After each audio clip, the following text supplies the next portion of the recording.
দুই ভাই ককাই আব্দুল জলিল আৰু শফিউদ্দিন দুয়োজনে যুৱক আছিলে, বিবাহিত, একো দুখীয়া দৰিদ্ৰ সীমাৰেখাৰ তলৰ লোক, দিন হাজিৰা কাম কৰি খোৱা মানুহ। তেওঁলোকৰ পৰিয়ালৰ প্ৰায় 12-14জন সন্তান লৈ আছে।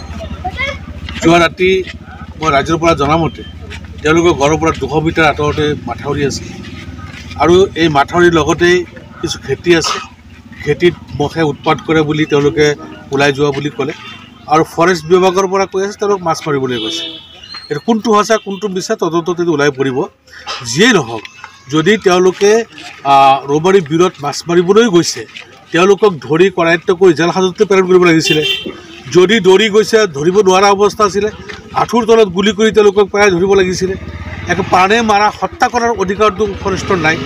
গতিকে দুজন মানুহক তেওঁলোকে হত্যা কৰিলে, গতিকে হত্যাৰ অভিযোগত অভিযুক্ত ফৰেষ্ট বিভাগ আৰু এই পৰিয়াল দুটা ৰক্ষণাবেক্ষণ কোনে কৰিব? এই দিন হাজিৰা কাম কৰি খাই যি পৰিয়ালৰ পোহপাল দিছিলে তেওঁলোকক কোনে এতিয়া পোহপাল দিব? গতিকে এটা জঘন্য অপৰাধ সংঘটিত কৰিছে ফৰেষ্ট বিভাগে। গতিকে এইটো এটা তদন্ত হ'ব লাগে। ইতিমধ্যে মই উপায়ুক্ত আয়ুক্ত ডাঙৰীয়াকো কৈছোঁ, মই এটা তদন্ত হ'ব লাগে আৰু তদন্ত কৰি দোষীক শাস্তি বিহিব লাগে আৰু এই পৰিয়াল দুটাক কম্পেনচেশ্যন দি তেওঁলোকক ভৱিষ্যত চলিব পৰাকৈ এটা সুবিধা কৰি দিব লাগে। হৈছিলে এটা তেনেকুৱা হৈছিলে, মাথাউৰি পাৰতে হৈছিলে। সেইটোৱেই তেতিয়াতো তেওঁলোকে গুলি কৰি মাৰা নাছিলে, গুলি কৰি আঘাত কৰিছিলে। গতিকে এইবাৰো আঘাত কৰিলেও আমি ক'বলগীয়া একো নাই, কিন্তু একেবাৰে গুলীয়াই হত্যা কৰা তেওঁলোকৰতো অধিকাৰ নাই। তেওঁলোকে মানৱ অধিকাৰ খৰ্ব কৰিছে।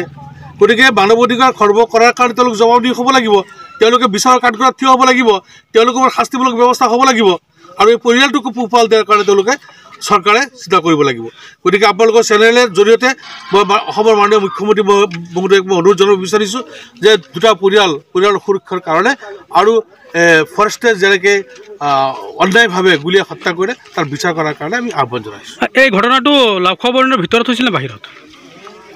তাৰমানে এইটো শুনা কথাহে, অভয়াৰণ্যৰ বাহিৰৰ মাথাউৰিৰ তলত হৈছে বুলি কৈছে।